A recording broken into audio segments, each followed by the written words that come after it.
Жомоктор дүйнөсү. Арстан менен коён.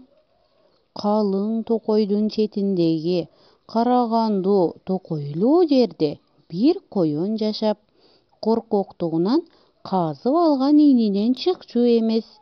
Бир күнү коён коркуп ийинди жата берип, кантип күн көрөм, атасынын көрүбү бир баатыр болуп көрөйүн деп ойлоп, ошол замат ийинден чыкты.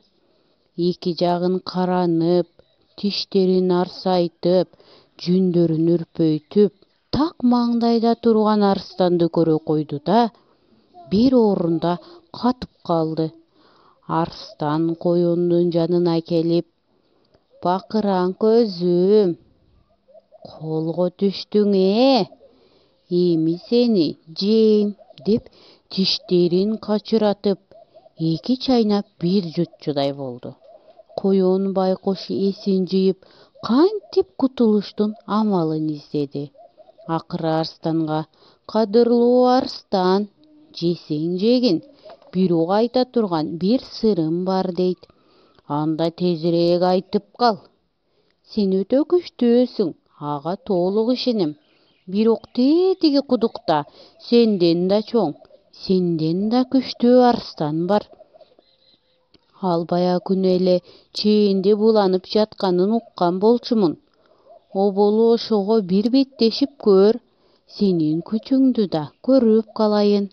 Мен кайда качмак элем, анан деле жейсиң, султаным» деп жалооруп карайт.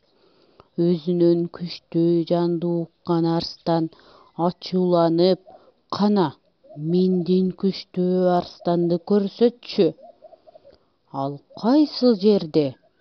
Ээрчитип бар» деп коёнго буйрук кылды.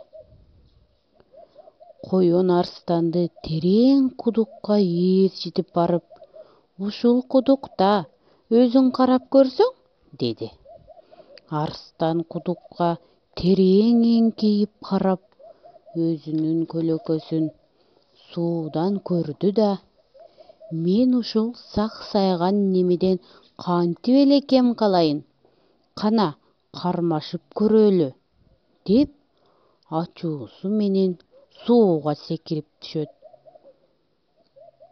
Сууга секирип, анан чыга албай калат. Ошентип коён амалы менен арстанды алдап, секирип жолго түштү. Балдар, силерге жомок жактыбы? Коён кандай болгусу келди? Ал эмнеге жолукту? Арстандан кантип кутулду?